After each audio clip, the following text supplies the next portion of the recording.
ഒരു പൊല്യൂഷൻ്റെ കാര്യത്തെ പറ്റി പറയാൻ വേണ്ടിയിട്ടാണ്. അതായത് ഇപ്പോൾ വരുന്ന പുതിയതായിട്ട് ഇറങ്ങുന്ന വണ്ടികളിൽ പോലും കൂടെ പൊല്യൂഷൻ സർട്ടിഫിക്കറ്റ് കിട്ടാതെ പോകുന്നുണ്ട്. അതേപോലെ തന്നെ പഴയ വണ്ടികൾക്ക് ഇപ്പോൾ കിട്ടാത്ത ഒരുപാട് വണ്ടികളുണ്ട്. അപ്പോൾ ഇത് കിട്ടാത്തതിൻ്റെ കാരണം എന്താണെന്നാണ് ഞാൻ ഈ വീഡിയോയിലൂടെ നിങ്ങൾക്ക് വ്യക്തമാക്കി തരാൻ പോകുന്നത്. അപ്പോൾ ഈ വീഡിയോ തുടക്കം തൊട്ട് അവസാനം വരെ കൃത്യമായിട്ട് കാണുക, ശ്രദ്ധിച്ചിരുന്ന് കാണുക, എന്നാലേ ഇത് മനസ്സിലാവുള്ളൂ. അപ്പോൾ ഇതെൻ്റെ ബൈക്കിൻ്റെ പൊല്യൂഷൻ സർട്ടിഫിക്കറ്റാണ്. ഇപ്പോൾ നിങ്ങളിപ്പോൾ കണ്ടുകൊണ്ടിരിക്കുന്നത് എൻ്റെ ബൈക്കിൻ്റെ പൊല്യൂഷൻ സർട്ടിഫിക്കറ്റാണ്. ഇനിയിപ്പോൾ 2 മാസം കൂടി ഉള്ളൂ ഈ പൊല്യൂഷൻ സർട്ടിഫിക്കറ്റ് എക്സ്പയർ ആകാൻ വേണ്ടിയിട്ട്. അപ്പോൾ ഇതിൽ പറഞ്ഞു വന്നത് എന്താണെന്ന് വെച്ചിട്ടുണ്ടെങ്കിൽ, ആദ്യമൊന്നും നമുക്കിതുപോലത്തെ ഒരു മാർക്കർ വെച്ചിട്ട് മാർക്ക് ചെയ്യില്ലായിരുന്നു. ഇപ്പോൾ എന്തുകൊണ്ടാണ് ഇങ്ങനെ മാർക്ക് ചെയ്യുന്നതെന്ന് വെച്ചിട്ടുണ്ടെങ്കിൽ, ആദ്യം ഈ പൊല്യൂഷൻ സർട്ടിഫിക്കറ്റ് എങ്ങനെയാണ്, ഇപ്പോൾ ഡിജിറ്റലാണല്ലോ മൊത്തത്തിൽ. അപ്പോൾ ആദ്യം എങ്ങനെയായിരുന്നു എന്ന് വെച്ചിട്ടുണ്ടെങ്കിൽ, ഇവർ പ്രിൻ്റ് ഔട്ട് എടുത്ത് തരുന്നതിന് ശേഷം നമ്മൾ എന്ത് ചെയ്യും, പിന്നീട് ചിലവരെന്ത് ചെയ്യുമെന്ന് വെച്ചിട്ടുണ്ടെങ്കിൽ, ഇത് സ്കാൻ ചെയ്തതിന് ശേഷം ഇവിടെയുള്ള ഈ എക്സ്പയറി ഡേറ്റ്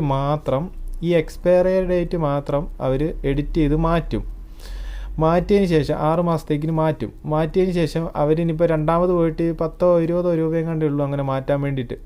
അപ്പോൾ അങ്ങനെ മാറ്റാതിരിക്കാൻ വേണ്ടിയിട്ടാണ് അവരിവിടെ ഒരു മാർക്കിംഗ് ഇടുന്നതും അതേപോലെ തന്നെ എക്സ്പയറി ഡേറ്റ് ആണ് എന്ന് മനസ്സിലാക്കാനും കൂടിയാണ്. ഈ 2 കാര്യത്തിന് വേണ്ടിയിട്ടാണ് അവരിങ്ങനെ ഒരു മാർക്ക് ഇട്ട് തരുന്നത്. ഇത് കൊടുത്തിരിക്കുന്നത് എമിഷൻ ലിമിറ്റാണ്. അതേപോലെ തന്നെ ഇവിടെ കൊടുത്തിരിക്കുന്നത് പാസ്സാകാൻ വേണ്ടിയിട്ടുള്ള ലിമിറ്റാണ് ഇവിടെ കൊടുത്തിരിക്കുന്നത്.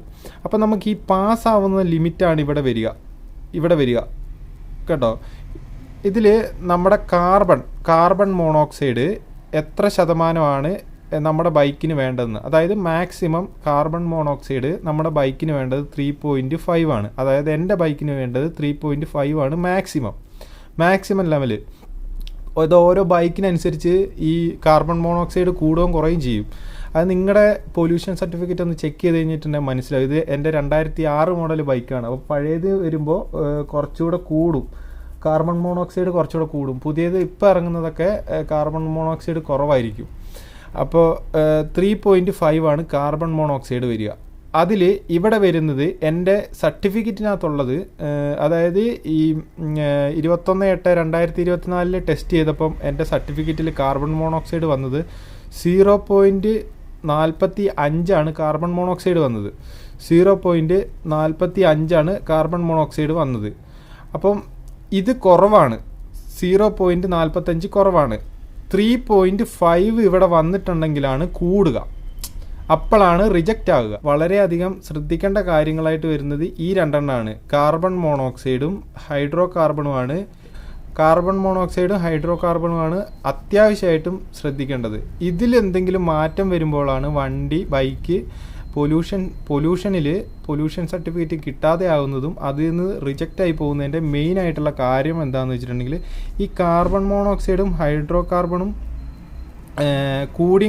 കൂടി പോകുമ്പോഴാണ് നമുക്കിങ്ങനത്തെ കംപ്ലൈൻറ്റ് വരിക, സർട്ടിഫിക്കറ്റ് റിജക്റ്റ് ആയി പോവുക. ഈ കാർബൺ മോണോക്സൈഡും ഹൈഡ്രോ കാർബണുമാണ് നമ്മൾ നോക്കേണ്ടത്. ഇതിൻ്റെ ലിമിറ്റാണ് നമുക്ക് ഇവിടെ കൊടുത്തിരിക്കുന്നത്. ഈ ലിമിറ്റ് വരെയാണ് നമുക്ക് വരാൻ പറ്റുകയുള്ളൂ. അതായത് ഈ 3.5 വരെ ഇവിടെ വരാം. അതിൽ കൂടിക്കഴിഞ്ഞിട്ടുണ്ടെങ്കിൽ നമുക്ക് സർട്ടിഫിക്കറ്റ് കിട്ടില്ല. അപ്പോൾ നിങ്ങൾക്ക് റിജക്റ്റ് ആയതിൻ്റെ കാര്യമൊക്കെ എങ്ങനെയാണെന്ന് വെച്ചിട്ടുണ്ടെങ്കിൽ, ഇങ്ങനെ ഒന്ന് ചെക്ക് ചെയ്ത് നോക്കുക, ടെസ്റ്റ് ചെയ്ത് നോക്കുക, ഇതൊക്കെ കൂടിയിട്ടാണോ വന്നത് റിജക്റ്റ് ആയെന്ന് നോക്കുക, ശ്രദ്ധിക്കുക.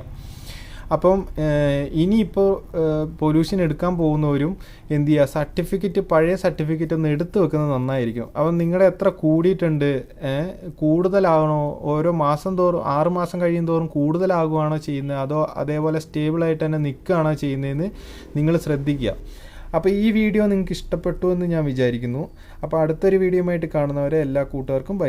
ഇനി ഇതിലെന്തെങ്കിലും സംശയമൊക്കെ കാര്യങ്ങളൊക്കെ ഉണ്ടെങ്കിൽ നിങ്ങൾ കമൻറ്റിൽ എഴുതി അറിയിക്കുക. പിന്നെ അതേപോലെ തന്നെ നിങ്ങൾക്ക് പൊല്യൂഷൻ്റെ ഒരു ഷോപ്പ് തുടങ്ങണം, പൊല്യൂഷൻ എടുക്കാനുള്ള ഒരു ഷോപ്പ് തുടങ്ങണം, അതിനെന്താ വഴി എന്നൊക്കെ ഉണ്ടെന്നുണ്ടെങ്കിൽ സിമ്പിളാണ്. ഒരു 10 ലക്ഷം രൂപ അക്കൗണ്ടിലുണ്ടെന്നുണ്ടെങ്കിൽ 10 ലക്ഷം മതി.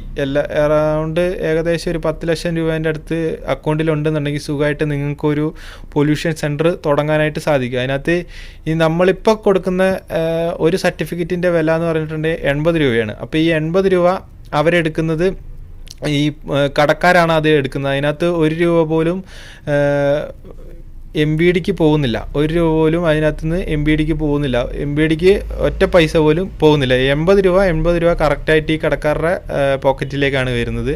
അപ്പോൾ ഞാൻ ആദ്യം വിചാരിച്ചത് പകുതി എം ബി ഡിക്ക് പകുതി ഇവർക്ക് എന്നായിരിക്കും. അങ്ങനെയല്ല, കടക്കാർക്ക് തന്നെയാണ് 80 രൂപ മൊത്തത്തിൽ പോണത്. അപ്പം നിങ്ങൾ എന്ത് ചെയ്യാന്ന് വെച്ചിട്ടുണ്ടെങ്കിൽ, അപ്പോൾ ഇതുപോലെ ഷോപ്പൊക്കെ തുടങ്ങാൻ താല്പര്യമുള്ളവർ നല്ല കച്ചവടം കിട്ടുന്ന സ്ഥലത്തൊക്കെ തുടങ്ങുക, ഇല്ലാന്നുണ്ടെങ്കിൽ പണിയാവും. അതേപോലെ തന്നെ 6 മാസം കൂടുമ്പോൾ ഈ പൊല്യൂഷൻ്റെ നമ്മുടെ ഷോപ്പ് ടെസ്റ്റ് ചെയ്യാൻ വേണ്ടിയിട്ട് എം വി ഡി തന്നെ നേരിട്ട് വരും.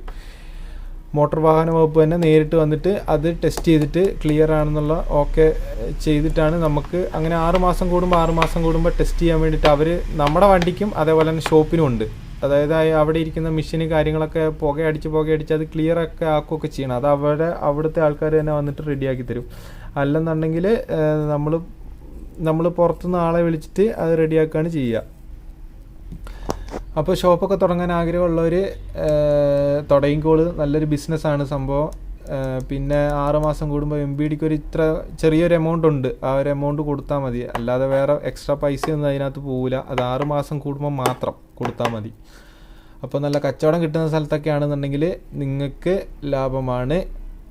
അപ്പം ഈ വീഡിയോ ഇഷ്ടമായെങ്കിൽ നിങ്ങളുടെ കൂട്ടുകാർക്ക് ഫാമിലിയിലേക്കൊക്കെ എത്തിച്ചു കൊടുക്കുക. അപ്പോൾ അടുത്തൊരു വീഡിയോ ആയിട്ട് കാണുന്നവരെ എല്ലാ കൂട്ടുകാർക്കും ബൈ ബൈ. അഭിപ്രായങ്ങളും നിർദ്ദേശങ്ങളും കമൻ്റായിട്ട് അറിയിക്കുക.